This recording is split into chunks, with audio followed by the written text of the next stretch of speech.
दोस्तों, आखिर क्या हुआ जब एक आईपीएस लड़की भिखारिन का भेष बनाकर थाने पहुंची तो उसके बाद वहां के आसपास के लोगों ने जो देखा उसे सुनकर आपकी भी आंखें दंग रह जाएंगी। दोस्तों, आज की कहानी झारखंड के धनबाद शहर की कहानी है। मैं आप सभी दोस्तों से निवेदन करूंगा कि आप सभी इस सच्ची घटना को अंत तक सुनिएगा। दोस्तों, आज की इस कहानी में धनबाद शहर की इस एक लड़की ने इस दुनिया के लोगों के लिए बहुत अच्छा संदेश दिया है। दोस्तों, इस वीडियो को शुरू करने से पहले अभी तक आपने चैनल को सब्सक्राइब नहीं किया तो इस चैनल को सब्सक्राइब जरूर कर ले। दोस्तों, आखिर किस प्रकार से एक आईपीएस अधिकारी लड़की ने भिखारिन का भेष बनाकर जब थाने के अंदर पहुंची तो उसके बाद वहां पे सभी लोग देखकर दंग रह गए। दोस्तों, ये कहानी शुरू होती है झारखंड के धनबाद शहर से। दोस्तों, झारखंड के धनबाद शहर में एक छोटा सा परिवार था जिसमें एक अनीता नाम की लड़की रहा करती थी। दोस्तों, वह लड़की पढ़ने लिखने में बहुत ही समृद्ध थी और वह हमेशा अपने राष्ट्र और अपने शहर के लोगों की मदद करना चाहती थी। वो यही चाहती थी कि मैं पढ़ लिख कर एक बड़ा काम करूं और एक बड़ी अधिकारी बनूं, जिसकी वजह से मैं लोगों की मदद कर सकूं। दोस्तों, और ठीक वैसा ही हुआ। कहते हैं कि जब हमारे इरादे बुलंद हो तो कामयाबी कदम चूमती है। दोस्तों, कुछ ऐसा ही हुआ अनीता के साथ। अब अनीता पढ़ लिख कर अच्छे से आईपीएस बन जाती है। आईपीएस बनने के बाद अनीता अपनी ट्रेनिंग करने के लिए कुछ महीनों के लिए घर से बाहर चले जाती है और ट्रेनिंग के बाद वापस अपने घर धनबाद लौट कर आ जाती है। दोस्तों, कहते हैं कि जब बेटी और बेटा विवाह के लायक हो जाए तो माता पिता को भी चिंता होने लगती है। इसी प्रकार से जब अनीता अपनी ट्रेनिंग को पूरा कर कर अपने घर लौट कर आई तो अनीता के पिता अनीता से कहते हैं, बेटा, अब तो तुमने अपनी ट्रेनिंग को भी पूरा कर लिया है। बेटा, अब मैं चाहता हूं कि तुम एक अच्छा सा लड़का देखकर विवाह कर लो। दोस्तों, अब अपने पिता की बात सुनकर अनीता अपने पिता से कहती है कि पिताजी, यह बात तो आपने ठीक कही है, शादी तो मुझे करनी ही है, लेकिन मुझे आप कुछ दिनों के लिए, कुछ महीनों का समय और दीजिए। दोस्तों, यह सुनकर अनीता के पिता अनीता से कहते हैं कि बेटा, ये तुम क्या बोल रही हो? क्यों? आखिर तुम विवाह क्यों नहीं, शादी क्यों नहीं करना चाहती? क्या बात है? दोस्तों, तभी अनीता कहती है कि पिताजी, मैंने पढ़ाई लिखाई इसलिए नहीं की कि मैं एक अच्छे से पद पर बैठ सकूं। पिताजी, मैंने अपनी पढ़ाई लिखाई इसलिए की है और आईपीएस इसलिए बनी हूं ताकि लोगों की मदद कर सकूं। पिताजी, अब मैं चाहती हूं कि कुछ दिनों के लिए मैं अपने आसपास के शहर को देखूं, आसपास के लोगों को देखूं और लोगों के दुखों को देखूं। मैं देखना चाहती हूं कि आखिर हमारे आसपास लोग कैसे रहते हैं। दोस्तों, उसके बाद अनीता अपने पिता से कहती है कि पिताजी, बस आप मुझे कुछ महीनों के लिए मोहलत दे दीजिए, उसके बाद मैं खुद ही शादी के लिए तैयार हो जाऊंगी। दोस्तों, अब तो क्या था, अनीता अपने घर खाना खाकर रात को सो जाती है और उसके दूसरे दिन जैसे ही सुबह होती है तो अनीता अपने कपड़े पहनकर और एक रिक्शा वाले को बुलाकर उस रिक्शा में बैठ जाती है। दोस्तों, उसके बाद वह अनीता उस रिक्शा वाले से कहती है कि भाई, आप मुझे कोई सुनसान जगह पर छोड़ दीजिए जहां पर कोई ना आता जाता हो। दोस्तों, अब तो रिक्शा वाला भी इस बात को सुनकर थोड़ा दंग रह गया कि आखिर एक लड़की सुनसान जगह पर जाने के लिए क्यों बोल रही है दोस्तों। लेकिन वह रिक्शा वाला भी क्या करता, उसका तो कर्तव्य था। उसके बाद में उस रिक्शा वाले ने अनीता को एक सुनसान जगह पर छोड़ दिया और वहीं पर खड़ा रह गया। उस सुनसान जगह पर जाने के बाद अनीता उस रिक्शा वाले से कहती है कि हे भाई, अब इस बात के बारे में तुम किसी को मत बताना दोस्तों। उसके बाद रिक्शा वाले ने अनीता से कहा कि ठीक है, मैं इसके बारे में किसी को नहीं बताऊंगा दोस्तों। अब तो वह रिक्शा वाला अपने पैसे लेकर वापस शहर की तरफ चला जाता है और उधर अनीता बारी बारी से अपने कपड़ों को फाड़ लेती है। वहां पर पड़ा कुछ कीचड़ उठाकर अपने मुंह पर मार लेती है, अपने बालों को बिखेर लेती है दोस्तों। सुनने में आप लोगों को थोड़ा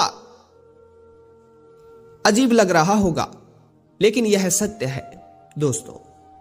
अब तो अनीता पैदल चलकर शहर के एक थाने में पहुंच जाती है, जहां पर ट्रेनिंग के बाद ज्वाइनिंग होने वाली थी दोस्तों।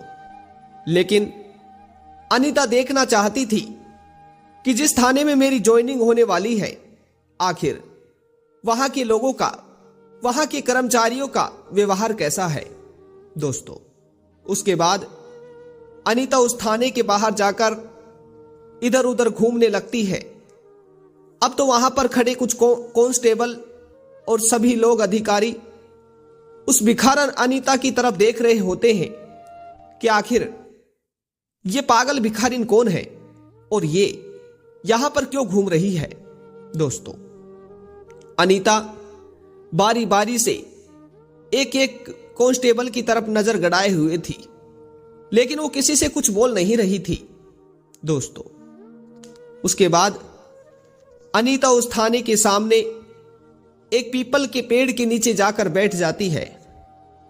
तभी अनीता देखती है कि उस थाने में एक गरीब परिवार आया हुआ था, जो उस थाने के इंस्पेक्टर के सामने अपने हाथों को जोड़कर मदद की भीख मांग रहा था दोस्तों। अनीता को वह सब दिखाई तो अच्छे से दे रहा था, लेकिन उसे सुनाई कुछ नहीं दे रहा था। फिर अनीता क्या करती है कि उस पीपल के नीचे से उठकर और अपने पेट को पकड़कर और उस थाने के अंदर घुस जाती है दोस्तों। थाने के अंदर जाकर अनीता चुपचाप बैठ जाती है। तभी कुछ कांस्टेबल की नजर उस अनीता के ऊपर पड़ती है, तो कांस्टेबल अनीता से कहता है कि अरे अरे, तुम यहां पर कैसे आ गई, चलो वापस बाहर जाओ दोस्तों। अब तो अनीता को वहां से जाना नहीं था, तो अनीता उस कांस्टेबल से कहती है कि अरे भाई, मैं बहुत थक चुकी हूं, मुझे थोड़ा सा आराम करना है और तुम मुझे यहीं थोड़ी देर बैठने दो दोस्तों। उसके बाद वह कांस्टेबल अनीता से कुछ नहीं कहता है दोस्तों। तभी वह वहां पर बैठा इंस्पेक्टर अनीता से कहता है कि अरे, तुम यहां पर मत बैठो, चलो बाहर जाओ। अगर तुम्हें भूख लगी है तो कुछ पैसे ले लो, लेकिन यहां से उठकर बाहर चले जाओ दोस्तों। अब तो अनीता अपने मुंह से और कुछ बोल नहीं पाई और उठकर उस स्टेशन के बाहर जाकर बैठ जाती है दोस्तों। उसके बाद अब अनीता को अच्छे से सुनाई पड़ रहा था कि अंदर मामला क्या है दोस्तों।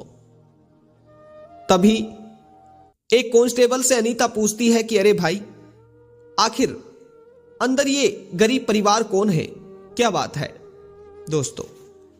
तभी वहां पर खड़ा वह कांस्टेबल अनीता से कहता है कि यहां ये गरीब परिवार एक बलात्कार का मामला लेकर आया है। इनकी बेटी का इस गांव के एक साहूकार के बेटे, एक सेठ के बेटे ने बलात्कार किया है और उसी का मामला चल रहा है दोस्तों। तभी अनीता देखती है कि वह गरीब परिवार, उस लड़की के माता पिता उस इंस्पेक्टर के सामने अपने हाथों को जोड़ रहे हैं और मदद की भीख मांग रहे हैं। दोस्तों, वहीं दूसरी तरफ जिस सेठ के बेटे ने उस गरीब परिवार की बेटी के साथ बलात्कार किया था, वह सेठ वहीं पास में खड़ा खड़ा अपनी मूंछों को ताव दे रहा था और हंस रहा था। दोस्तों, अनीता पूरी तरह से समझ चुकी थी कि पूरा मामला इस सेठ ने इंस्पेक्टर को पैसे देकर खरीद लिया है। दोस्तों, उसके बाद इंस्पेक्टर उस सेठ की तरफ बोल रहा था और इंस्पेक्टर उस गरीब परिवार से कहता है कि सुनो, अब यहां पर एफआईआर करवाने में कोई फायदा नहीं है। यदि मामला कोर्ट तक चला जाएगा तो बात बहुत बड़ी हो जाएगी। तुम यहीं पर इस मामले को रफा दफा कर दो, कुछ पैसे ले लो, क्योंकि यदि मामला कोर्ट में चला गया तो कई सालों साल घुल जाएंगी, लेकिन कुछ नहीं मिलेगा। दोस्तों, अब तो क्या था, वे गरीब परिवार इंस्पेक्टर के इस बात को सुनकर पुलिस स्टेशन से बाहर निकल कर आ रहे थे। तभी उस अनीता से यह सब देखा नहीं गया, तो अनीता ने उस गरीब परिवार दोनों को रोका और अनीता ने कहा, बाबा, आखिर क्या बात है, मुझे बताओ। दोस्तों, जैसे ही उस गरीब परिवार ने अनीता की हालत देखी तो उन्हें लगा कि ये कोई भिखारिन है और इसे हमारी समस्या क्यों बतानी। दोस्तों, तभी वह गरीब परिवार कहता है, वह बूढ़ा बाप कहता है कि सुनो, हमारा दुख हमें ही सहने दो, भला हम अपने बारे में तुम्हें क्यों ही बताएं। दोस्तों, तभी उधर अनीता देखती है कि जैसे ही वे सब लोग पुलिस स्टेशन से बाहर निकल कर आ गए थे तो पीछे से वह सेठ उस इंस्पेक्टर को अपने हाथों से रिश्वत दे रहा है। दोस्तों, सनीता ये सब देख रही थी। उसके बाद अनीता अपने मुंह से कुछ शब्द इंग्लिश में बोल रही थी और एक तरह से शुद्ध हिंदी बोल रही थी। जब अनीता की इन शब्दों को वहां पर खड़े कुछ कांस्टेबल ने सुना और उस गरीब बूढ़े बाप ने सुना तो उन्हें लगा कि ये कोई लड़की साधारण नहीं है। दोस्तों, तभी वहां पर खड़ा एक कांस्टेबल अनीता से कहता है कि सुनो, अब सच सच बताओ, तुम कौन हो। दोस्तों, तभी अनीता अपनी फटी हुई जेब से एक कार्ड निकालती है और उस कांस्टेबल से कहती है कि देखो, मैं इस थाने की नई आईपीएस अधिकारी हूं। कल ही इस थाने में मेरी नियुक्ति हुई है और मैंने अब इस थाने का पूरा माजना देख लिया है। दोस्तों, अब तो जैसे ही उन कांस्टेबल ने अनीता के मुंह से इस बात को सुना तो ये सभी लड़खड़ा गए। उसके बाद अनीता सीधे थाने के अंदर जाती है और थाने के अंदर जाकर उस इंस्पेक्टर के मुंह पर एक थप्पड़ मार देती है। दोस्तों, और उस बूढ़े बाप, उस गरीब परिवार को अंदर ले जाकर उनकी बेटी का जो असली कातिल था उसे जेल में डलवा देती है और फांसी की सजा दिलवा देती है। दोस्तों, अब तो थोड़ी ही देर बाद अनीता अपनी ड्रेस को पहन कर आती है और उस थाने के सभी अधिकारी, सभी कांस्टेबल और सभी को एक लाइन में खड़ा कर देती है, जिसमें से अनीता कुछ लोगों को वहां से निकलवा देती है, उन लोगों की वर्दी उतरवा देती है। दोस्तों, अब तो क्या था, अनीता ने अपने धर्म और अपने कर्तव्य का पालन अच्छे से किया। दोस्तों, अब तो पूरे धनबाद शहर में अनीता के बारे में चर्चा हो रही थी, क्योंकि उसने एक गरीब परिवार की इतने अच्छी तरह से और सद्बुद्धि से मदद की। दोस्तों, हमारे शास्त्रों में भी कहा जाता है कि कर्म सदोमयी, यदि हमारे कर्म अच्छे हैं तो हमें मोक्ष की प्राप्ति अवश्य होगी। दोस्तों, कहते हैं कि हमारा पद हमारे कर्तव्य को नियुक्त करता है और हमारा कर्तव्य हमारी जिम्मेदारियों को दोस्तों, इस कहानी को सुनाने का मकसद आप लोगों की भावनाओं को आहत करना नहीं था। इस कहानी का मकसद यही था कि मैं आप लोगों को जागरूक कर सकूं। दोस्तों, अगर ये वीडियो आप लोगों को अच्छी लगी हो तो इस वीडियो के लिए एक लाइक तो बनता है।